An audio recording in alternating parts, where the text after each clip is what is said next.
Cheaper flat-screen televisions and other bargains may be great for consumers, but what will the big discounts do to the bottom line for retailers? My next guest heads the world's largest electronics retailer. From his story in Prairie, Eden, Minnesota, Brian Dunn is president and chief executive of Best Buy. And Brian, great for you to join us this morning. Good morning. Okay, so it looks quite busy in that store behind you. I mean, what kind of traffic sales are you expecting this holiday season? Well, I can tell you this. I can tell you our traffic across the country, measured by the lines in front of our stores, is longer this year than last year. And the traffic to our website is greater this year than it was last year. And those are both really directionally important indicators for us. Yeah, last year, though, I mean, some might say that's an easy comparison because we had such low numbers last year. What about, say, 2 years ago or 3 years ago when things were a bit more normalized?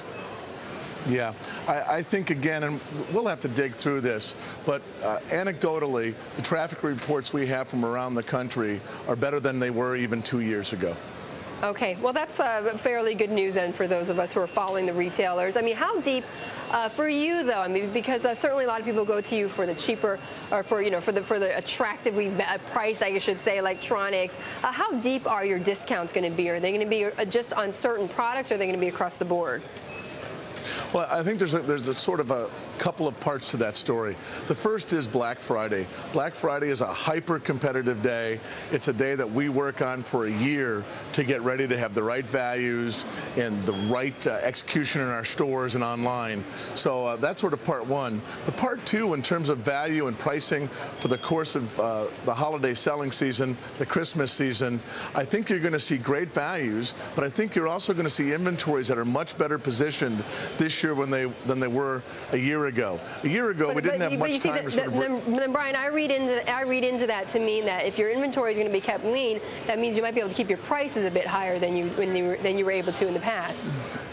Yeah, I don't think it's about keeping the prices higher. I think there's going to be great values throughout the holiday selling season, but it's really about where is your inventory positioned and what categories are you deep in, and I feel like we know so much more now than we did a year ago that we're actually quite excited about what we're seeing.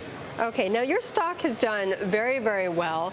The bearish, because there's quite a few bears that are up against your stock right now, and they're saying that part of it is because, or a lot of it has to do with your expenses and your margins. That your expenses are too high in order for you to be able to upgrade your service to customers, in order for you to be able to widen those margins, because some of your margins in your products are quite narrow. I mean, how do you counter that bearish argument against you?